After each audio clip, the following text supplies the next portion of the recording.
Kurumsal hayatlarımızı bıraktık, istifa ettik. Burada aronya yetiştiriciliği, salep, tıbbi ve aromatik bitkiler yetiştiriyoruz. Hayvanlarımız var, solucanlarımız var, keçilerimiz var. Kendi kendine yetebilen bir sistem oluşturmaya çalışıyoruz. Hangi cins bu solucan? Bunlar kırmızı Kaliforniya solucanları. Ben bunları internetten aldım.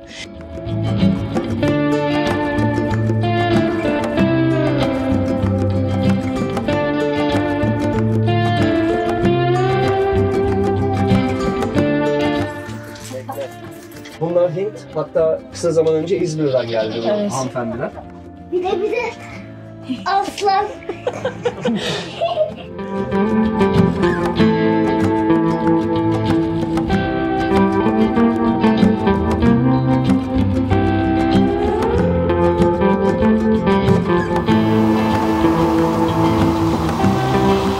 Merhaba dostlar, ben Deniz Sara, YouTube kanalıma hoş geldiniz. Bugün Balıkesir'in Savaştepe ilçesine bağlı Dikmeler köyündeyiz.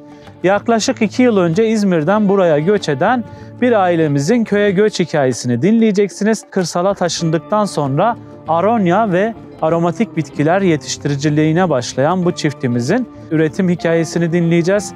Hazırsanız yayınımız başlıyor.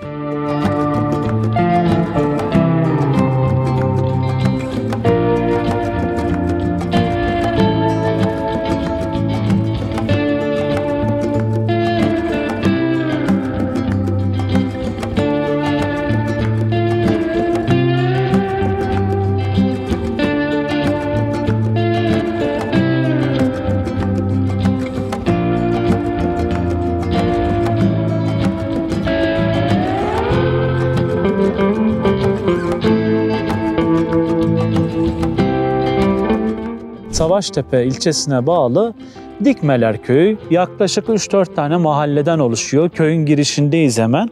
Şöyle köy girişinde çok güzel bir yapı buldum. Muhtemelen burası eski köy okulunun olduğu yer. Bakın, eskiden bu köyde de bir okul varmış. Köy 3-4 mahalleden oluşuyor. Bir mahalle burada. Bir mahalle şöyle alt tarafta gözüküyor. Bir mahalle karşıda gözüküyor. Yani görebildiklerim bunlar. Tabii mahallelerle ilgili bilgileri, köyle ilgili bilgileri de biraz sonra ailemizden öğreneceğiz. İzmir'den yaklaşık 2 yıl önce bu köye gelmişler. Önce burada yatırımlık bir arazi almışlar. Daha sonra köyü beğendikten sonra bu köye taşınma kararı almışlar. Çelik bir ev yapmışlar. Aronya, aromatik bitkiler gibi birçok bitki yetiştiriyorlar şu anda. Şimdi onların hem köydeki üretim hikayesini hem de köye göç hikayesini öğreneceğiz. Hazırsanız köye doğru ilerliyorum şimdi. Ya ne yapacağım?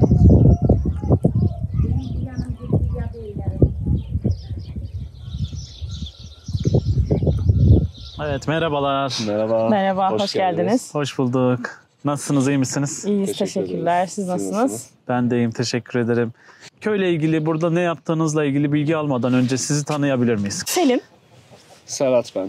biz şehirde doğduk, büyüdük. Köyle hiçbir bağlantımız yoktu hiçbir zaman. Eşimin köyü vardı ama tabii benim hiçbir zaman bir köy hayatım olmadı. Alışkın da değilim böyle bir hayata. 2022 yılının Aralık ayında köye taşındık.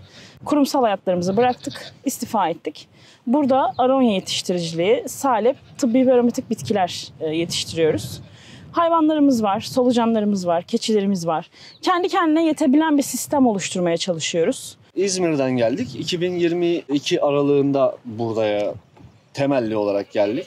O günden beridir işte tarlamız, hayvanlarımızla uğraşmaya çalışıyoruz. Denemeler yapıyoruz. Aronya dışında salep denemeleri yapıyoruz. Meyve ağaçlarımızı hani kendimize yetecek kadar sevdiğimiz meyveleri, burada olacak meyveleri dikmeye çalışıyoruz. İklime uyumlu olmaya çalışıyoruz. Aynen.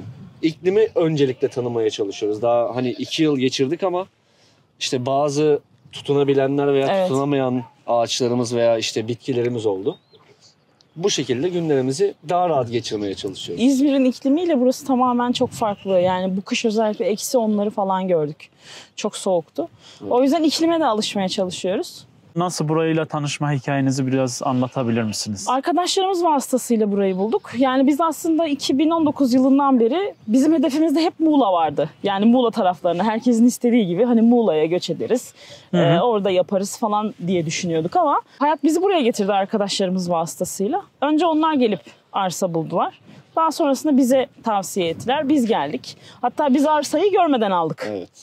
Yani aşağıda tapu işlemlerini hallettik. Sonra geldik. Sonra Evet. gördük yeri. Güzelmiş dedik. Hani normalde Savaştepe'yi haritada bile bilmiyordum ben böyle bir ilçe olduğunu. Çünkü Balıkesir dediğinizde aklınıza gelen Ayvalık'tır, Burhaniye'dir falan ama buraya geldik. Gelme hikayemiz böyle. 2022 yılının Aralık ayından beri buradayız. Yola çıkmadan önce işte Instagram'dan, YouTube'dan bir gönderi paylaştım. Dedim ki yarın işte Savaştepe'de olacağım, öbür gün İvrindi'de olacağım. Sizin merak ettiğiniz sorular var mı diye. Genellikle hani bu klasik soruların dışına biraz çıkmak istiyorum. Bunun için de takipçilerimizin sorduğu soruları sizlere sormak istiyorum. Şimdi Instagram'da Yasemin Kaplan şehirden köye göç ederken karar vermekte zorlandınız mı demiş. Bu aniden olan bir şey. Çok ani oldu. Bizim çok ani Şehirle oldu. alakalı bıkkınlıkların birikimiyle olan bir şey. Ya o sizi zaten karar vermeye zorluyor. Hani ektiniz, o ne zaman olacak da sen ne zaman yiyeceksin vesaire gibi çok böyle ince detayları kafama takıyordum. O bir süre sonra kafana takmamaya başladığında o kararı vermiş oluyorsun. Hani yeter ki ayağımız toprağa bassın diyerek o kararı vermiş oluyorsun. Karar verme aşamasında çok fazla etken alıyor zaten. Bizim 5 yaşında bir kızımız var. Buraya geldiğinde 3 yaşındaydı. Biraz da onun tamamen doğayla iç içe büyümesi. En önemli neden aslında hava kirliliğiydi. Yani İzmir gibi bir yerde binalarla iç içe yaşıyorsunuz. İşte egzoz dumanı, hava kirliliği vesaire. Onu biraz daha rahat büyütebilmekti amaç aslında. İleride pişman oluruz, o olur olmaz bilmiyoruz ama şimdilik... Şu anda gayet memnun. Şu tarafa alabilir miyim sizi? Tabii. Burada köy çünkü çok güzel gözüküyor arkada. Şimdi Instagram'da yine Müstakil Yaşam diye bir hesap var. O hesapta Savaştepe Marmara'nın ve Ege'nin sonu demiş. Evet. Kendilerini nereye ait hissediyorlar? Ege'de mi, Marmara'da mı hissediyorsunuz kendinizi? Dikmelerle. Burada öyle bir şey var. Buraya nacakçılar diyorlar. Nacakçılar Eskiden köyü. gelen hikayelerden dolayı. Nacağı çok seviyorlar. O hikayeleri de buraya gelmeden yani duyabilirler mi bilmiyorum ama. İklim olarak Marmara, yaşam olarak Ege gibi hissediyoruz aslında. İklim çünkü İzmir'de tamamen çok farklı olduğu için burası Marmara iklimini yaşatıyor bize. İklim olarak Marmara ama yaşam olarak sanki Ege'ymiş gibi. Çünkü çok kısa sürede varabiliyoruz İzmir'e. Öyle bu sorunun cevabı. Ezgi Hanım da şöyle sormuş. Demiş ki köye göçmekteki motivasyonları nelerdi? Ne olunca işte tamam şimdi dediler. Ne olunca? İnsanlarla çok fazla uğraşmaya başlayınca. Tamam. Bir de köyün Ya nüfusunu ben duyunca şahsi yani. söyleyeyim evet. 15 haneli bir köy dediler. Tamam dedik burada insan az buraya yerleşmeliyiz diye düşündük aslında. Biraz da motivasyonumuz kızımız. Daha önce de dedim ya. Hı hı. Onun daha sakin bir yerde Daha sakin büyütmek, bir yerde daha... büyümesi. Bir de kendi işimizi yapabilmemiz. Bu arada isterseniz keçilerin Geçelim. olduğu yere Hı hı. geçelim. Misafir kabul ediyor musunuz? Ama benim de... Evet şimdi arkadaşlar şimdi keçilerin olduğu yere geçtik. Çünkü yağmur çok Şiddetli. şiddetlenmeye başladı. Ne yapıyorsun fıstık? Anne nerede? Hayvanlarınız var, keçileriniz var, tavuklarınız var. Aynı zamanda aromatik bitkilerle, aronya ile de uğraşıyorsunuz. Evet. Biraz kaç keçiniz var? Hani neden keçiyle başladınız, tavukla? Biraz bunları anlatabilir misiniz? Neler var, neler yok? Tavuklar zaten İzmir'de de vardı babamın bahçesinde. Onlar direkt buraya geldiler. Hem de hani kendi yumurtamızı da üretebilelim diye. Keçi de şöyle oldu aslında. Kızımın ek gıdaya başlangıcında keçi sütü daha faydalıymış diye duyduğumuzda babam bir keçi aldı. Onun bir tanesi de İzmir'den geldi. O şekilde yürüye devam ettiler. 2 tane falan da biz daha sonra buraya geldiğimizde ekleme yaptık. Şu o ana keçinin torunu oluyor mesela. Diğeri dışarıda sanırım o kızı oluyordu. Onun haricinde solucanlarımız var. Kırmızı Kaliforniya solucanlarımız. Hem kendi kompostumuzu dönüştürebilmek için hem de meyvelerimizi, aronyalarımıza kendi solucan gübremizi verebilmek Yani için. sıfır atağa çok Sıfır atağa yaklaşmış durumdayız. Evet. Yani hiçbir şey heba olmuyor. İşte yemek artığıdır, işte kesilen meyvenin kabuğudur. Evet. Hatta bazen mesela Çay, kahve geçen posaları. Balıkesir'e dolaşmaya gittiğimizde bir markette arkadaş ananas doğuruyordu. Hani posalarını da atıyor. Hani dedim nereye Çok fazla atacaksın? atılıyor bir de. Hani çöpe mi gidecek bunlar? Evet dedi çöpe. Ben dedim senin yerine atabilirim dedim istersen çöpe onları. Keçilerimize getirdik onları. O şekilde bir yardımcı oldular sağ olsunlar. Böyle fırsatları da değerlendirmeye çalışıyoruz. Evet. Bu arada kaç keçi vardı? 10 keçi var. 10 keçi. 10 keçi, Yavrular? 3 tanesi yavru. Bir de şöyle bir şey. Keçinin yediği her şeyi yiyebilirsiniz Evet, diyorlar. Evet. öyle diyorlar. Böyle bir şey de var. Bilmiyorum ne kadar doğru. Onu da... Hastalık açısından sanırım daha Dayanıklı. dayanıklı oluyor. Sırf bu yedikleri şeylerden dolayı. Biraz sonra tavukların bölümüne geçeceğiz. Daha sonra aronya meyvesini yetiştirdiğiniz tarlaya geçeceğiz. Onları da sırasıyla göstereceğiz ama yine bir soru daha sormak istiyorum. Atilla Bey şehirden köye göç ederken ne gibi zorluklarla karşılaştılar diye soru sormuş. Köyde. Göç ederken mi göçtükten sonra? Buradaki o şey çok ayrı. Evet. Göç ederken yani bir yerden bir yere taşınmak gibi o bir farklılık yok aslında onda. Psikolojik olarak da şehirden artık bıktığımız için aslında hazırdık. Yani bir an önce artık gidelim diye oldu. Bir zorluk olmaktansa aslında. Buraya geldiğimizde bir ısıtma ile ilgili sorun yaşadık. Normalde elektrikli termosifon döşenecek ve petekle ısınacağız diye biliyorduk ama elektrik kaldırmayınca mecburen sobaya döndük. Evde mantolama olduğu için sobayla da çok güzel ısınıyoruz ama burada bizi bir zorlayan ısınma oldu. Onun haricinde tabii ki şehirde alıştığımız asfaltlar olmadığı için çamur çok zorladı. Onun haricinde zorlayan bir şey olmadı ya. Hani insanlar şey bekliyor, sosyal hayat. İşte AVM'si yok, 5 dakikada ulaşabileceğin işte bir pazarı, manavı, marketi yok diye düşünüyorlar ama onunla alakalı bir zorluk Bir yaşamadık. de hani çocuğumuz için köye taşındık dediniz ya. Mesela onun okul şu anda anaokuluna Evet. gidiyor. Nereye götürüyorsunuz? Nasıl gidiyor? İlçeye götürüyoruz. 10 kilometre ilçede mesafemiz. Yani ben şöyle düşünüyorum. Şehirde olmuş olsaydık atıyorum orada da arıyorsunuz iyi bir okula göndereyim, şöyle yapayım, böyle yapayım. Götürdüğünüz yere gene araçla götürmeniz gerekecekti. Biz aslında şu an gene onu yapıyoruz. Kendi aracımızla çocuğumuzu 10 kilometre mesafedeki okula Yani götürüyoruz. 10-15 dakika sürüyordur. 10-15 dakika sürüyor. Yani 9'da okulda olması gerekiyorsa çeyrek kala çıkıyoruz. 15 dakikada okulda oluyoruz. Ya bunu da neden Bir soruyorum? zorluğu Çünkü birçok takipçimiz böyle şehirden köye göç etmek istiyorlar. Çocuğu için en büyük endişesi duranlar. diyor ki orada okula nasıl götüreceğiz? Nasıl Aslında getireceğiz? avantajları bana göre daha çok gibi. Yani Daha nüfus mevcudu daha az mevcut sınıflarda. daha az oluyor. Yani onun büyük bir ayrıcalığı var. Sınıflar dışında- da az oluyor. Daha Evet. iyi eğitim Okula alıyor. giderken trafik gibi bir sorunla karşılaşmıyorsunuz. Sağınızda solunuzda Araç ağaçların yok. olduğu bir yolda gidiyorsunuz. Ormanlık yoldan o gelirken gördüğünüz orman yolundan her sabah okula gidiyoruz, okula geliyoruz. Hatta kızım arkada uzanıyor. Ben şu an diyor ağaçları izliyorum. Şöyle yapıyorum, böyle yapıyorum. Yani o memnun hayatından. Ayşe Tornay şöyle demiş fiyat bilgilerini de verirseniz seviniriz. Hani çünkü çok Ya, araştırma var. Ortalama nedir gibi öyle bir tabii her yer aynı değildir Her yer muhtemelen. aynı değil. Ya- Yani bir Muğla'nın oranın buranın köyüne bakarak burada tabii ki fiyatlar çok daha uygun ama biz ilk aldığımızda çok daha çok uygun. uygundu.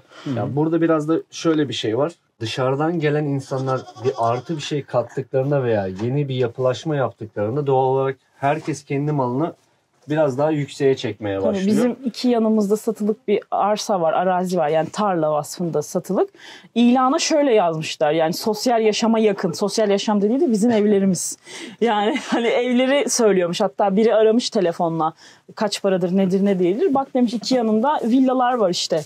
Hani satılık ama böyle de güzel bir yerde Villa falan. dedi de müstakil evleriniz yani. Müstakil Evet. evleri söylüyor. Ama o abartarak söylüyorlar tabii. Peki ortalama mesela köy içinde ne kadardır şu anda?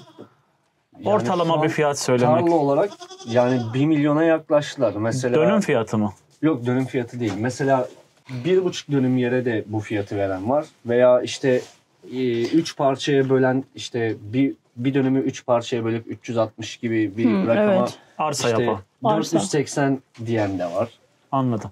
Yani arsa, yarı bahçe, yarı imarlı mı, %40 imarlı gibi bir durum olabiliyor. Çünkü yapılara 200 metre yakında olduğu zaman sanırım o imkanı sağlayabiliyorlarmış. Evet. Bir de sormuşken bari kiralığı da soralım da bunu kapatmış olalım. Burada hiç diye kiralık bir yok. durum yok. Çünkü herkesin kendi toprağı. Aşağıdaki kiralarla ilgili hiçbir fikrim yok. Evet. Yani Köyde ben mesela normalde- kiraya veren ya da boş olan Yok. bir yok. Yok. kirada oturan yok yani. Yok, kirada Onun için oturan. bununla ilgili Mesela bir o bilgi. sorunuza şöyle bir ayrıca şey söyleyebilirim. Biz buraya geldikten sonra köyden mevcut buranın köylüsü gitmek isteyenler daha çok kalmaya başladı. Evet, Kalmak geri istemeye dönenler başladılar. falan var. Şimdi bu böyle dışarıdan yabancılar geliyor da biz dışarı- niye gidelim Evet. diyorlar, Aynen değil mi? öyle. Öyle Aynen bir- öyle oldu. Biraz öyle düşünüyorlar. Ben tavuklarla pek anlaşamıyorum. Bana bir şey yapmaz zaten. Oo, burada tavuklar. Sen geç. Tavuklar çok güzel tünemişler şu anda bakın. Bunu da mesela internette gördüm. Hı hı. Bükük bir çam parçası buldum. İşe yaramış bak. Aa, çok mantıklı ama ya. Yani şu kesilmiş bir ağaç dalını böyle getirip Aynen. tünek yapmışsınız. Çok mantıklı. Evet, kendi yumurtanızı Evet. üretiyorsunuz. Var mı? Sabah hasat yapmak Var burada. alabilirsem. Allah. Var mı yumurta? Var. Aa, ne Mavi güzel. var mı? Şu an imalat aşamasında. Muhtemelen aşağıda yatıyor. Evet, şurada bakın Üretimde arkadaşlar. o. Şu anda yumurtlama aşamasında. Şurada da bir tane var. Orada da yumurtlama aşamasında. Burada bir annemiz var. Onlar Hint tavuğu mu? Bunlar Hint. Hatta kısa zaman önce İzmir'den geldi bu Evet. hanımefendiler. Orada bir dişi bir erkeğimiz var. Sanki bu denizli horozuna da benziyor. Yok Hint. Hint olmaz. Aşağıda Burada da var. Hintimiz var, bir çiftimiz. Burada da var. bir çift Hintimiz var. Hepsini ayrı bölmelere mi koymak Evet. gerekiyor? Diğer cinsle beraber karıştığı zaman istediğin yumurtadan istediğin yavruyu alamıyorsun. Yoz diyorlar. Yani melezir. Melezleşiyor yani. Aynen.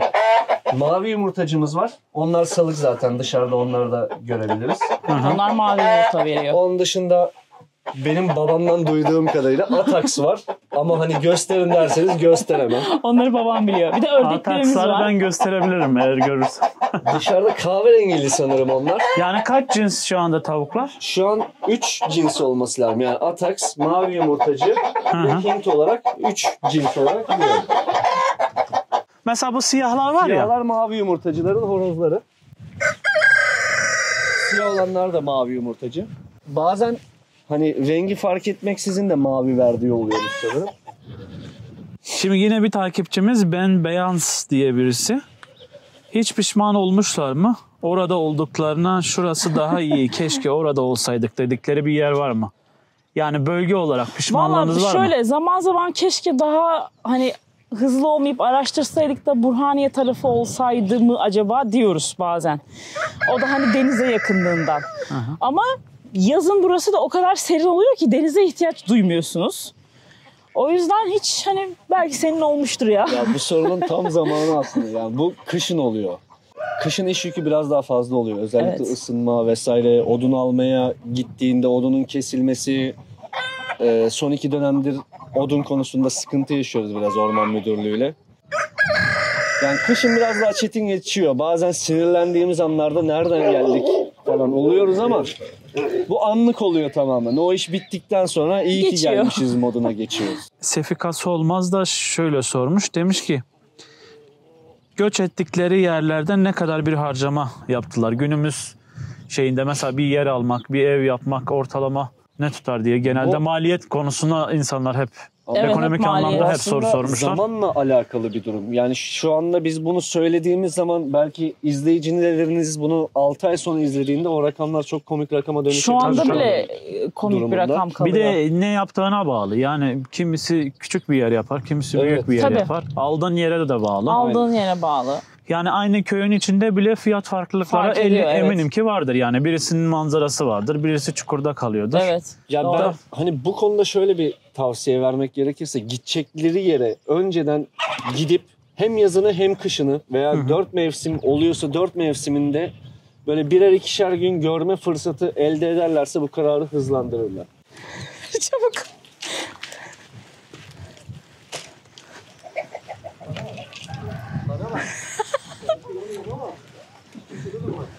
Hadi gelin bakalım. Ne oldu? Bir şey yediler de. Bazen kapıyı unuttuğumuzda akıllı hayvanlarımız dışarı kaçıyor. Orada işte anaçada çaylarımız var.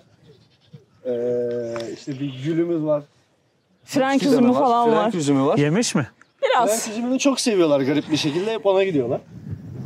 Biraz yedi. Bir şey olmaz artık. Neyse. Büyüdüğü kadar. Sağlık olsun. Toparlar. Üniversitede tıbbi aromatik bitkiler bölümünü bitirdim 2 yıllık. İlgi alanımız zaten tıbbi ve aromatik bitkilerdi buraya gelirken de ama aronyayı duyduğumuzda aronya'nın iklimine de uygun olduğu için buraya 250 kök kadar aronya diktik. Aronya antioksidan oranı en yüksek meyvelerden biri. Hatta yaban mersininden daha yüksek antioksidan oranı olduğu biliniyor. Biz de o yüzden hani kalp damar rahatsızlıkları, şeker hastalığı vesaire destekleyici tedavilerde yardımcı olabildiği için hem de kendi ailemizde de bu hastalıklar mevcut olduğu için aslında o yüzden biraz da yöneldik.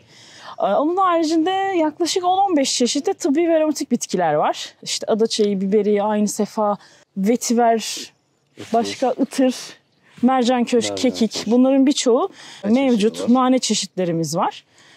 Şu an için kendimize kadar üretim yapıyoruz ama ilerideki hedefimiz bir sera kurup fide satışı gerçekleştirebilmek. Özellikle tıbbi ve aromatik bitkiler adına.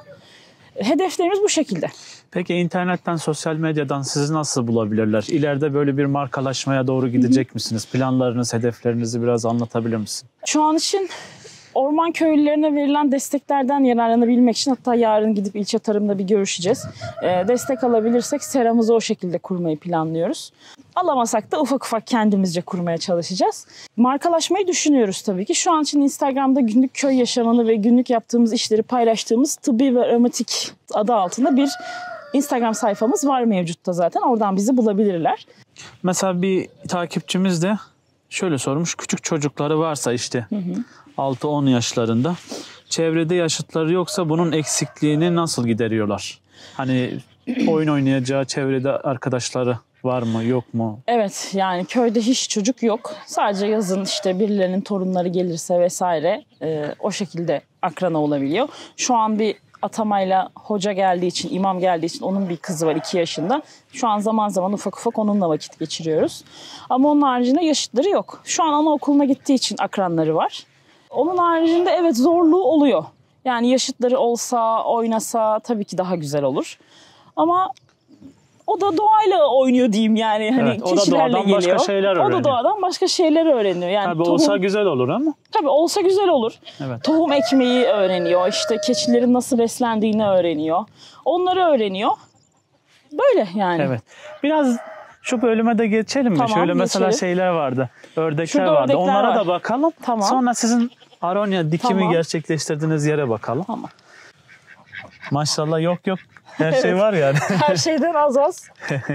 Bu arada kaç dönümdü yeriniz? Burası 3600 falan. 3600 3600, metrede. 3567, Keçileri 3600. dışarı çıkarıyorsunuz mu? Otlatmaya falan Zaman zaman götürüyorsunuz mu? çıkartıyoruz ama şu ara hava koşullarından dolayı çıkartmıyoruz. İçeride bakıyorsunuz. Bunların üstünü bilerek kapatıyoruz. Bazen tavuk gelip didikleyebiliyor. Şunları alsana Serhat. Çünkü bazen buraya da dadanabiliyorlar.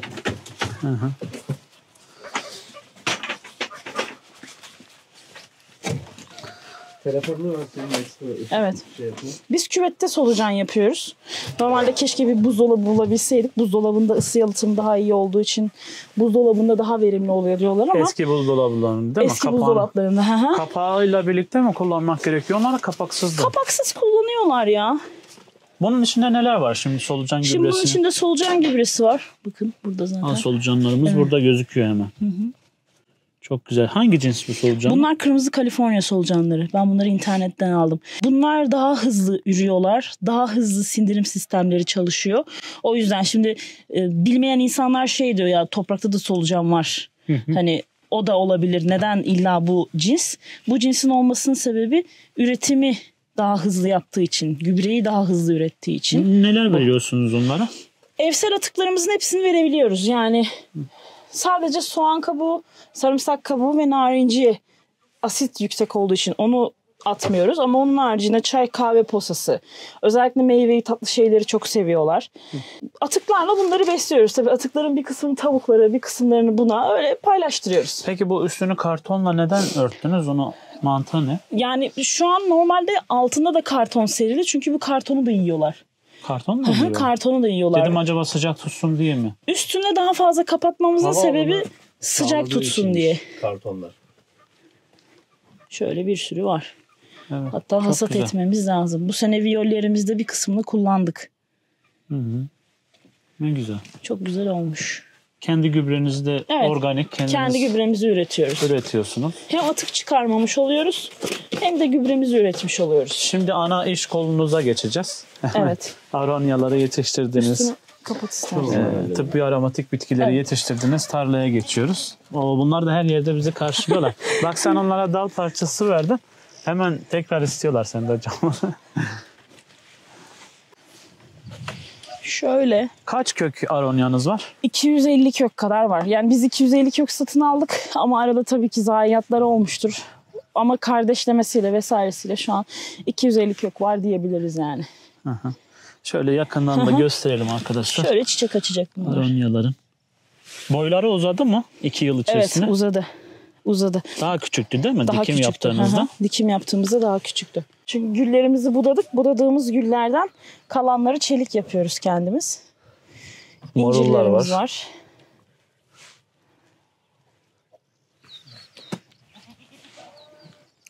Çelikleme dediğimiz yani dal parçaları. Evet dalını evet. kesip Evet. Dalını toprağa kesip toprağa, koyuyorsunuz. O kökleniyor değil mi? evet. Buradakiler ne? Bunlar bakla. Bakla ama Soğuk vurdu ama. evet -10 gibi bir anlık soğuk yükselişi olduğundan Soğuk vurdu baklalarımızı. verim alamayacağız muhtemelen. Birkaçında sadece kalırsa kalır. İlerleyebilir miyiz? Şey var mı? Burada sıkıntı yok. Çamur var İlerleyebiliriz. 4 parçaya bölünmüş 4 mahalle var. İşte bizim bulunduğumuz Camili Mahallesi, Şıngıllar Mahallesi, Hacı Ali Mahallesi, bir de Dere Mahallesi olarak 4'e bölünmüş burası. Oralarda daha az nüfus var. 4'er Evet. 5'er ev falan var o kısımlarda. En yoğun bizim En taraf yoğun oluyor. bizim Camili Mahallesi. Orada bir 17 hane falan var sanırım. İlk bizim videolarımızdan ya da fotoğraflarımızdan rüzgar güllerini gören bazı kişiler şey demişti hatta. Hani çok ses çıkarıyorlar. Hani belki yakınında çıkarıyordur ama buradan Bazen çok kapatıyoruz bir şey yok. vantilatörleri, duruyorlar. Bazen duruyorlar. Burası komple incir sıramız. Burada 2 sıra asma üzüm sıramız var. Bunların aralarına tıbbi bitkiler gelecek. Biz agrohomeopati ile bitkilerimizi tedavi ediyoruz. Yani homeopatik yöntemler, remedi kullanılan bitkilerle tedavi yöntemlerini biz bitkilerimize uyguluyoruz. O yüzden bazı çeşitlerin haşere, böcek gelmesini engellediği için asmalarımızın arasında haşereleri uzaklaştırabilmek için züfa otu dikeceğiz. O da kapının girişinde, onu da buraya yağmurdan sonra dikeceğiz. Bir sis olduğu zaman zaten yan evi göremiyorsunuz. O derece bir sis oluyor. O kısımda da meyve ağaçları var komple. Oraya Bu tarafa da geçebiliyorsak geçebiliriz. Geçeriz Batar geçeriz. mıyız? Hayır hayır. ben korkuyorum burada. Ben bir kere Ne battım fıstığıydı da. ya? Antep fıstığı. Antep fıstığı Soğuğa dayanıklı deniyoruz. cinsleri buluyoruz artık. Ben bir kere burada battım. Aşırı bir çamur vardı. Dizime kadar çamura girdim. Beni dışarıdan zannediyorlarmış ki fotoğraf çekiyorum. Dedim ki gelin beni kurtarın. Ben battım. Ondan sonra anladım. O yüzden yağmur yağınca korkuyorum buralarda yürümeye. Ya, şu an sıkıntı olmaz ya. Yeni sürülmüşse ondan olabilir. Muhtemelen ondan oldu. Tabii o zaman sürülmüştü bir de. Hatta üzerlerinde çiçek var. Bunlar da soğuğa dayanıklı tür. Şöyle. Bunlar ilk sene aldığımız çilekler. 50 tane kadar kök almıştık. Hani Kendi kendimize fidelerimiz kadar diyebiliriz olsun. değil mi Ha? bunlara? Kendi fidelerimiz diyebiliriz. Evet, Çünkü bunlar evde kendi kökten çoğalan fidelerimiz artık. Hatta bütün köyde dağıttık çilek ekin diye. Hala daha var. Hatta siz uğraşıyorsanız size de var. Vallahi olur. Alırım. Üretmek nasıl bir duygu? Vallahi çok güzel bir duygu. Şöyle söyleyeyim.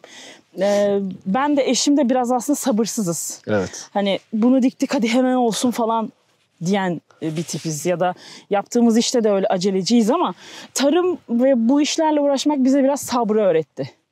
Aronya'yı mesela bu sene 2. yazımız hala bekliyoruz.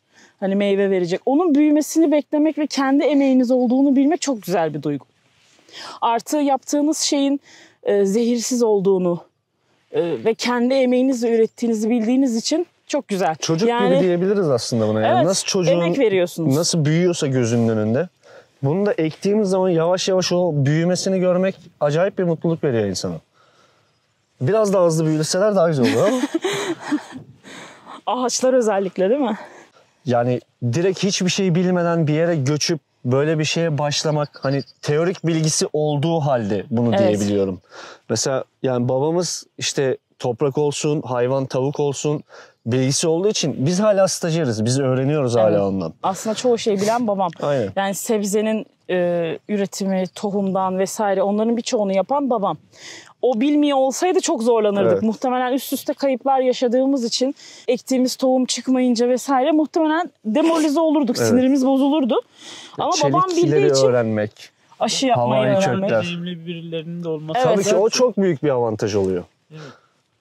Ne güzel. Hem Mesela bizim de geçen seneki sarımsaklarımız bunlar. Bıraktık artık. Çıkmamıştı, şimdi çıkıyorlar. Çıkmamıştı. Bu sene büyüdüler. Burada kara mürvellerimiz İki tane var. kara Basınca mürvelimiz daha var. iyi mi oluyor ben anlamadım. Ben çok dolaştım bunların üstünde. Bu çiçek açacak hatta. karamürver. Karamürver. Evet. Hı hı. Her şeyden biraz böyle az hepsinden var. Ne Bu ormanıydı? permakültürle ilgili de okumalarınız var Permakültür. mı? Evet yani Hani çünkü aslında orada çeşitlilik çok önemli. evet yani monokültür yerine polikültür denen bir sistem var permakültürde de. Yani tek çeşit yerine doğaya uyum sağlamak, onu taklit etmek aslında biraz da bizim yaptığımız. Bir nevi gıda ormanı oluşturuyor gibi bir şeyiz. Çünkü cevizinden bademine, Antep fıstığından yaban mersinine birçok çeşit var burada. Yani karamürver de var, vetiver de var, biberiye de var. Hepsi var. Evet. Arılarımızı da getirince inşallah onlar da tozlaşmayı sağlayarak daha da büyürüz diye umuyorum. Bir de arıcılığın içine girdiğinizde şimdi ufak da olsa bir eğitim alıyoruz teorik olarak ama hani artık şey diyorum, arı görünce önümü ilikleyip geç diyeceğim. Hani o kadar çok şey yapıyorlarmış ve o kadar faydaları varmış. Kendi işlerinde bir mucize gibiler çünkü. Bir de buradaki bereketi de Evet, arttırırlar. Yani. tozlaşmayı arttırırlar. Yani bir hasatın %56'sından fazlasını arı sayesinde sağlıyormuş. yapıyorlarmış. Yani %100'ün %56'sı arı sayesinde çok büyük bir Şöyle rakam. bir bilgi aldık. 100 kiloluk bir meyve ağacının 56 kilo meyvesi arı sayesinde oluyormuş. Yani arının tozlaşmaya faydası çok büyük. O yüzden biz de hani hem aronyalarımıza hem buradaki meyve ağaçlarımıza hem de bizim kendi gıdamızı oluştursun diye 2 kovanla başlamayı düşünüyoruz. Zaten Evet. hani çiftliğinizde keçileriniz var, tavuklarınız var, Ördek var. köpekleriniz Ördeği Evet. çekmedik. şeyiniz var. Çektik, Ördeğimiz çektik. var. He. Gösterdik onu da. Solucanlarımız Yani var. bunların yanında arıcılığa da başlamanız ve işte çeşit meyveler, çeşit bitkiler dikmeniz Evet. gerçekten örnek. Umarım başarılı olur. Çok İnşallah. Teşekkür buradaki ederiz. insanlara da örnek olur bu gibi çalışmalar. İnşallah. Ya onun mesela Mesela olacaktır zaten. bir Siz örneği markalaşmaya başlayın. İzmir'den getirdiğimiz limon var. Limon zaten olması mümkün değil ama 2 senedir onunla uğraşıyoruz. İşte üstüne çadır yaptık. İlk yıl koruduk. Bu sene bir sera daha yaptık. Bu yılı da atlatmaya çalışıyoruz. Hani bir tane limon alabilmek amacımız. Hani maksat işte bu geldiğimiz dikmelerde hiç ağaç ekmeyen insanlara Evet, hiç hani burada bir limon ağaç yok. yetiştirebildik diyebilmek aslında bu. Yani insanlar hiç meyve ağacı dikmemişler. Sadece bir Mehmet vişne amcayı gördüm. analım hariç. Evet, Mehmet bir hariç. Mehmet amca var. Bademleri mesela şu karşı taraf onun. Vefat etti geçen sene. Allah rahmet eylesin. Allah rahmet eylesin. Badem ağaçları var. O sever mesela burada bir gördüğümüz ağaçlar onundu.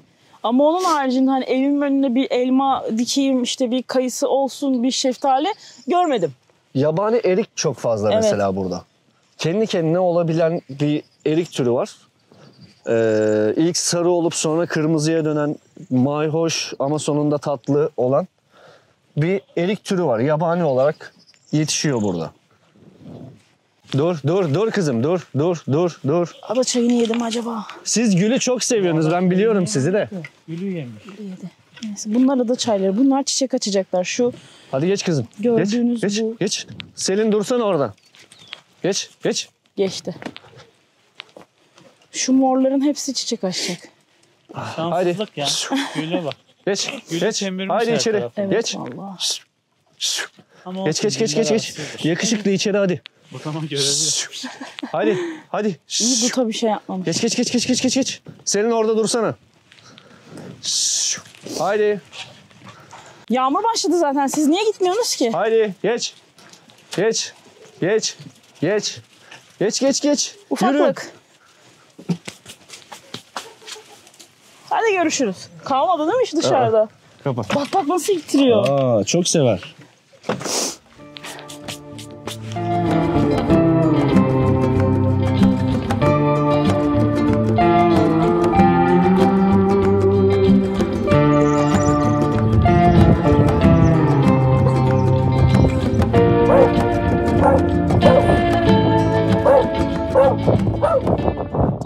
Evet, şimdi de yaşam alanlarındayız. Evet. Şöyle dışarıdan gösterelim. 2 katlı bir eviniz var. Evet. Yan tarafta da komşunuz, arkadaşlarınız herhalde. Evet. Evet. Şöyle size uzatayım. Evet. Şimdi sizden yaşam alanınızı tanıtmanızı istiyorum. Nasıl inşaat sürecinden, yeri almadan işte biraz o konulara değinebilir misiniz? Yaklaşık 380 metrekare arsa. 2 katlı çelik konstrüksiyon bir ev yaptırdık. Mantolamasını yaptırdık. Artı ekstra masraflarıyla beraber. Bu şekilde yaptırdık. Yani çelik konstrüksiyon oluşundan memnunuz. Prefabrik değil, en çok onu karıştırıyorlar. Hatta bazen konteyner diyenler falan da oluyor ama değil. Çelik konstrüksiyon. İçerisinde taş yünü, betopanı, her şeyiyle gayet sağlam bir yapı.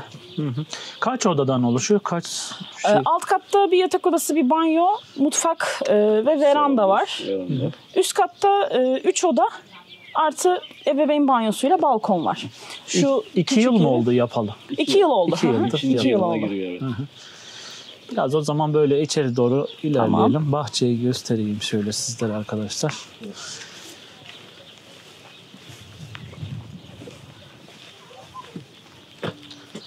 Burada oturma alanları, çocuğun oyun alanı.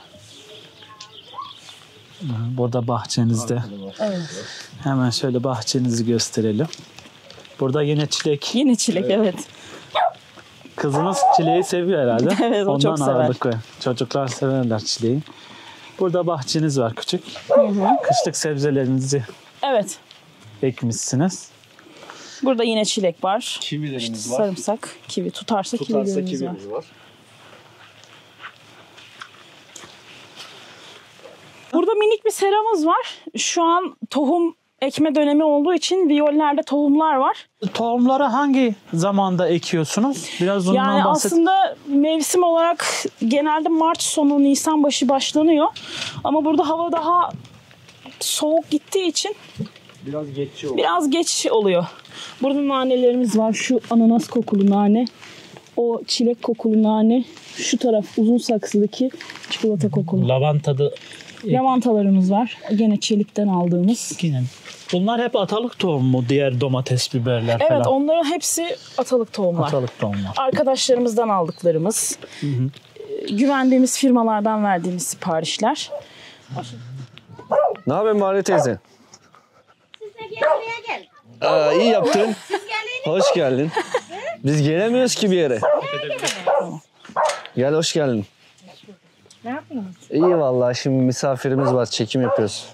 Geçen Serengil teyzeyi konuştuk. Bu sefer de sen söyle. Bak videomuzda Mehmet amcamı andım.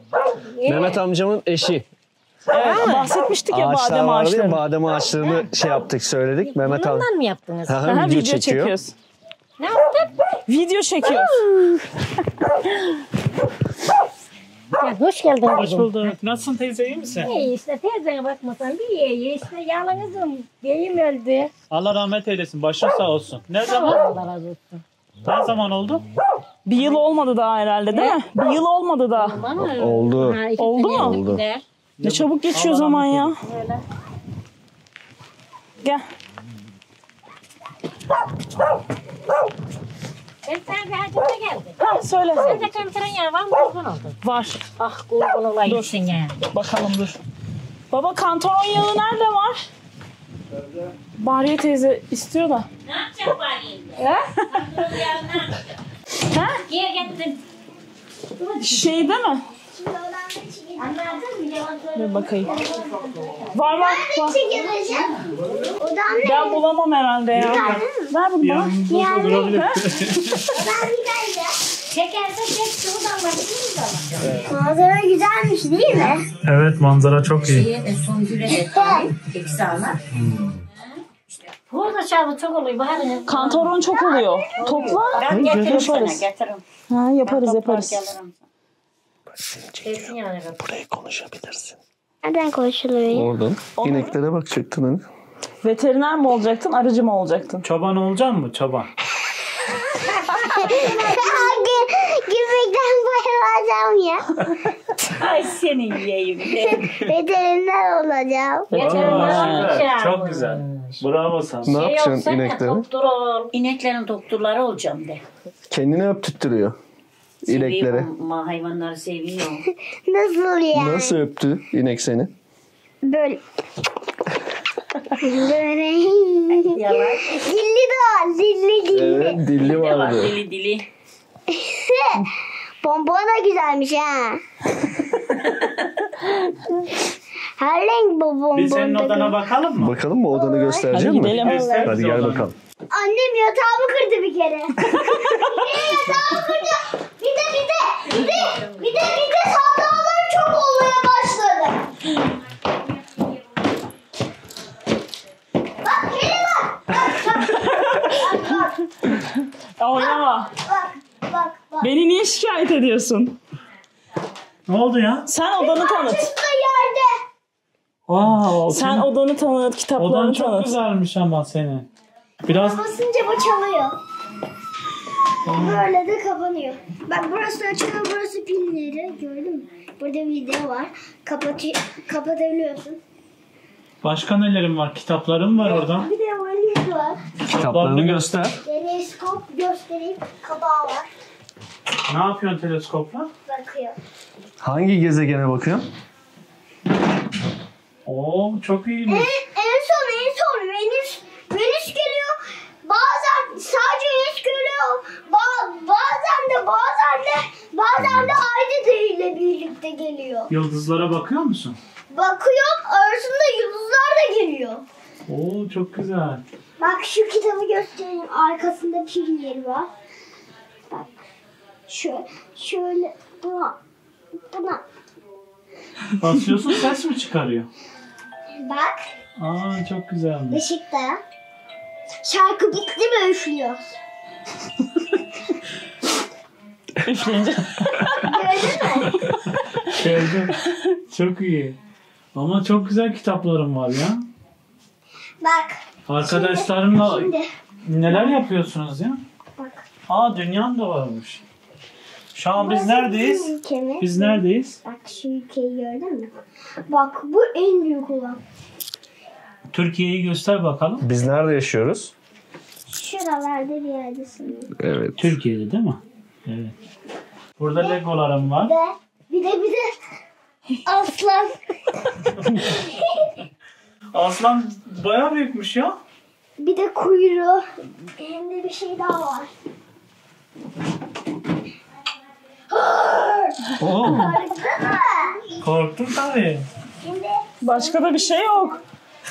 Her şeyi çıkartıyor. Aa, bir de tavşan mı var orada? fik. Hadi dikkatli gel. Hani çelik Ön ev yargı nasıl? olabiliyor evet, çelik evde. ev nasıl? Bunun avantajları, dezavantajları ne mesela? Evet. Onu biraz anlat. Ya avantajı, Eldiven var. Burada eldiven Dur var. annem baba konuşsun. dezavantajı istediğiniz her yere hani duvarlara bir şey asacaksanız Bak, belli bak. metrajlarda Bak. asabiliyorsunuz. Gel bebişim. 60 santim aralıklı çünkü çelikler ve çeliğe denk gelmeniz gerekiyor. İşte kitaplıkların mesela Çalışma odası. bir Dur, 10 sohbet santim ediyoruz. sağa kayamazsınız. Yani vida neredeyse o 60 santim oraya vurmak zorundasınız. Duvara monte konusunda böyle bir avantaj veya dezavantajı var. Onun dışında Yani soğuk sıcak konusunda nasıl? ya o yalıtım olduğu için zaten onu şey yapmıyoruz. Ama mesela arkadaşların yalıtım yerine betopan siding yaptırdı. Yine ısı farkı var ama bir yalıtım olması daha büyük Yalıtım avantaj olması tabii daha ki. avantajlı evet. Yani yazın serin, kışın sıcak olabiliyor değil mi? Aynen. Yalıtım Yani olursa. Evet. tabii ki yazın daha serin oluyor. Kışın da daha sıcak tutuyor. Onun haricinde yani bir de güvenlik açısından. Aynen. Bir de depreme dayanıklı bir yapı. Esneme payı çok yüksek betonarmeye karşı. Yani deprem Allah göstermesin tabii de. Biraz da işte depremden kaçtığımızdan dolayı işte bunu tercih ettik. Hemen yanında süsler var gördün. Aa, sistem de çok güzel. Büyük küçük büyük. Orta küçük büyük Peki küçük. canın sıkılıyor mu köyde? Bazen sıkılıyor, bazen bir şeyler yapıyorum canım sıkıldığında. Arkadaşın var mı? Evde mi? Yok. Köyde. Hani yeni gelmiş Gökçe ya. var. Yeni gelmiş bir arkadaşın. Gökçe var, camiyi gezdik onunla. Gökçe'nin babasını koruduk. Öyle mi? Süper. Her şey için çok teşekkür ederim. Biz Biz teşekkür ederiz. Kabul ettiniz. Evinize çok sağ olun. Rica ederiz. Biz teşekkür Verdiğiniz bilgiler ederiz. için de teşekkür ederiz. Rica ederiz. Her zaman bekleriz, zaten yakınmışsınız. Evet. Ne demek? Ne zaman olursa bekleriz. Aha. Teşekkürler. Buradan tekrardan size ulaşmaları için sosyal medya hesabınızı Sosyal medya hesabımız tıbbi ve aromatik olarak Instagram yazılıyor. hesabı. Instagram hesabımız. Web sitemizde tıbbi ve aromatikbitkiler.com. Evet, oradan kendilerine ulaşabilirsiniz. Aynen. Teşekkürler. Biz Görüşmek teşekkür dileğiyle. ederiz. Sağ olun.